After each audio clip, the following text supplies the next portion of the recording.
Sir ఇది హైదరాబాద్ అలాగే ఇతర జిల్లా హెడ్ క్వార్టర్లలో పట్టణాలలో ఆటోలు కార్లు నడుపుతున్నటువంటి ఒక వాళ్ళకు సంబంధించినటువంటి అంశం సార్.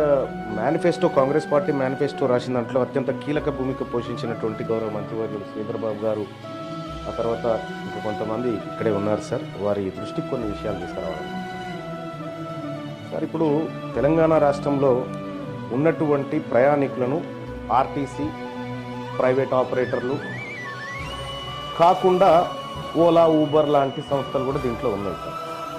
ర్యాపిడో లాంటిది కూడా ఉంది.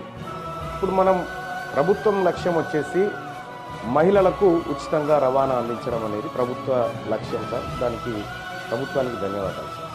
ఉచిత రవాణా కార్యక్రమాన్ని మహిళలకు వచ్చేసి ఈ సందర్భంలో కొద్దిగా ఆటో వాళ్ళకి కానీ లేకపోతే ఈ క్యాబ్లు నడుపుకునేటువంటి వాళ్ళకి కానీ కొంత వ్యాపారం తగ్గింది, కొంత వాళ్ళ దాంట్లో ఎక్కే వాళ్ళు కూడా తగ్గినారు, కొంత ఉపాధి కోల్పోతూ ఉన్నటువంటి ఆలోచన వల్ల ఉంది సార్.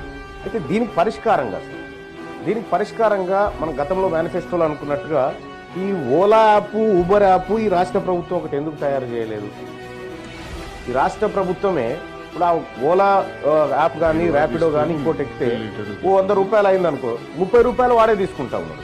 70 రూపాయలలో వీడు పెట్రోల్ వెళ్ళాలి, కూలి వెళ్ళాలి, అన్నీ వెళ్ళాలి. కానీ ఆ పరిస్థితి లేదు.